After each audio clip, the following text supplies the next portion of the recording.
এক গ্রামে এক গরিব বৃদ্ধ মহিলা থাকত। তার একটাই বন্ধু ছিল, একটা দুষ্টু কিন্তু খুব ভালো বাঁদর, নাম গাবু। প্রতিদিন গাবু জঙ্গলে যেত আর নানা রকম ফল এনে বৃদ্ধাকে খাওয়াতো। একদিন সকালবেলা বৃদ্ধা: গাবু বাবা, আজ বেশি দূরে যাস না কিন্তু। গাবু: উ, আজ আমি স্পেশাল মিষ্টি আম নিয়ে আসব। এই বলে গাবু লাফাতে লাফাতে জঙ্গলে চলে গেল। কিন্তু দুপুর হয়ে গেল, বিকেল হয়ে গেল, গাবু আর ফিরছে না। বৃদ্ধা চিন্তায় পড়ে গেল। বৃদ্ধা: হায় রে, আমার গাবুকে বাঘই খেলো নাকি? বৃদ্ধা লাঠি নিয়ে জঙ্গলে ঢুকে পড়ল। হঠাৎ ঝোপের ভিতর থেকে আওয়াজ: কিচকিচ কিচকিচ। বৃদ্ধা ভয়ে কাঁপতে লাগল। বৃদ্ধা: কি ওখানে? ভূত নাকি?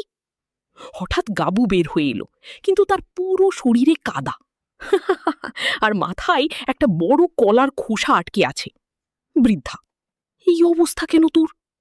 গাবু লজ্জা পেয়ে বলল: গাবু, আমি আম তুলতে গিয়ে গাছে উঠেছিলাম, তারপর পিছলে কাদায় পড়ে গেলাম।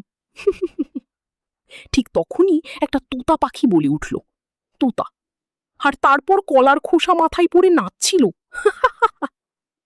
গাবু রাগ করে তোতার দিকে ফল ছুঁড়ে মারল, কিন্তু ফলটা আবার নিজের মাথাতেই পড়ল।